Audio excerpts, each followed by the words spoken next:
Chapter 7, The World of the Worker. So far we've been reading about the leaders of industrialism, but today we're going to talk a little bit about the people who were not wealthy. Before the arrival of industrialism, the vast majority of Americans were farmers. They made whatever goods they needed for daily living, like their clothing or their shoes or their furniture, for themselves in their spare time. They were not fancy, but they worked. At this time, there were also goods for sale made by skilled workers who were known as craftsmen. You could buy shoes or clothing or tools made by a craftsman. He would make the entire product from beginning to end. For example, a shoemaker would cut the leather, hammer it, shape it, and stitch it. Craftsmen were respected in their communities, and they often worked for themselves and had little shops. They usually only had maybe one employee who worked with them. Unfortunately for these craftsmen, all this changed as large factories began to replace the small workshops. No longer did people make one product from beginning to end. They would have an assembly line where workers would do one task over and over and over again. For example, with shoemaking, one worker would spend all day cutting the leather, while another would stitch and another would do the heels. So even without machines, dividing the work up this way in single steps allowed the workers to produce more shoes. The work was less varied and less skill was needed. This change meant that companies no longer needed skilled craftsmen. They could hire people who were unskilled and teach them how to do a simple task.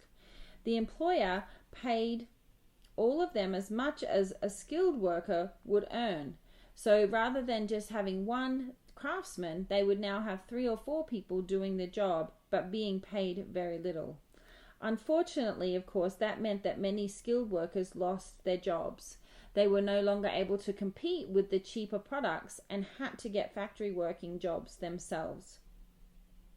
This would mean lower wages and less money for their families. Factory workers usually had to work 10 to 12 hours a day, 6 days a week. More hours of daylight during the summer sometimes meant that people had to work 13 or 14-hour days. This was not unusual. Factories also went by the clock. The rule was that men had to be in the factory before the whistle blew at 6 a.m. If a man was a half or even quarter of a minute late, he was shut out until 9 o'clock, so that he could only make 3/4 of a day's work. Working conditions in these factories was often dangerous as well as difficult. This was before there was a lot of electricity, so buildings were dimly lit and they had very little fresh air. Workers were not protected from the dangerous machinery, and so they could be easily injured. For the several people who worked on the railroads or in mines or in lumbering, this work was also dangerous. Many people were dying each year from accidents and cave-ins in mines. By 1990, the United States had one of the highest industrial accident rates among industrialized countries. Each year, more than 20,000 workers were killed and 200,000 were injured. And if you were injured or killed, there was no assistance for you or your family. Women also suffered. They had to work long hours in unhealthy conditions, and they were paid less money. Now, many of the people working in this new industrial society were children. Indeed, American factories had a long history of child labor. More than half the workers in Samuel Slater's first cotton mill were children under the age of 10. These mines and factories were very dangerous for children. This is what it says about a boy who was working.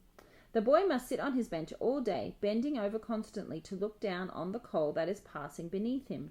His tender hands become toughened by long and constant contact with sharp pieces of slate and coal. Many cuts and bruises have left marks and scars on them for a lifetime. He must breathe an atmosphere thick with the dust of coal, so thick that one can barely see across the room. It is no wonder that his lungs are liable to suffer from the disease known as miner's consumption. Consumption is a disease that causes the body to waste away, generally over a long period of time, also called tuberculosis. And of course, these children that were working in the factories and the mines were obviously not able to go to school. so many of them were not receiving any type of education. But not all the changes that industrialization brought to the lives of working people were harmful. Some also had benefits. New inventions enriched the lives of many Americans and made their life easier. Thanks to the cost-saving methods like steelmakers Andrew Carnegie introduced, the price of steel fell from $160 a ton to $17 a ton in just a few short years. But ordinary consumers obviously didn't buy steel rails or beams for buildings, but they did buy things like pans and nails and wire and many other products made of steel. In addition, the new types of meat packing also changed the diet for many Americans. They were able to buy canned goods, canned food for their families at cheap prices. Even as machines replaced thousands of weavers, shoemakers, and other craftsmen, the machines themselves actually created new jobs. Engineers were needed to design machines. Machinists were needed to operate or build or repair them. And there was also needs in accounting, bookkeeping, and managing in these new factories. The invention of the typewriter and the telephone also created thousands of jobs for women as secretaries and telephone operators. If people were able to learn new skills, they could earn good wages. If they were able to earn new skills in some of these areas, they could provide for their families. Unfortunately, some unskilled workers were not able to get new skills to improve their fortunes, and some of these people continued to live in uncertain times. They had low wages, they weren't always sure when their next job would happen, which also meant they had uncertain futures for their children.